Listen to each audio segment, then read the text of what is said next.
السلام علیکم viewers, welcome to WF Islamic stories. امید کرتا ہوں آپ سب خیریت سے ہوں گے۔ اذان کی ابتدا کب اور کیسے ہوئی، آج کی اس ویڈیو میں ہم جانیں گے۔ ہم نے جب سے ہوش سنبھالا ہے ہم اذان سنتے اور دیتے آ رہے ہیں، لیکن ہم میں سے کچھ ہی لوگوں کو پتہ ہے کہ اذان کی ابتدا کب اور کیسے ہوئی۔ ویڈیو کی طرف بڑھنے سے پہلے آپ سے ایک ریکویسٹ ہے کہ ہمارے YouTube چینل کو کائنڈلی سبسکرائب کر لیں۔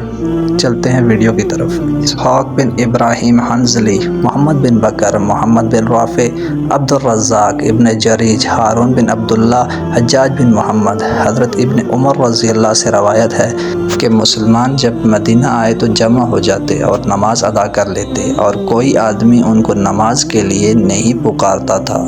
ایک دن انہوں نے اس بارے میں گفتگو کی۔ ان میں سے بعض نے کہا نصاری کے ناقوس کی طرح ناقوس لے لو، اور بعض نے کہا کہ یہودیوں کی طرح سنگ۔ عمر رضی اللہ نے فرمایا کیا تم کسی آدمی کو مقرر نہیں کر دیتے جو نماز کے لیے بلائے؟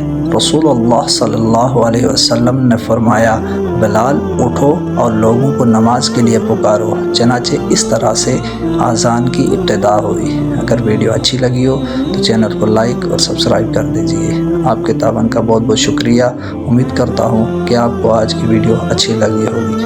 جزاک اللہ۔ اللہ تعالیٰ آپ کا حامی و ناصر ہو۔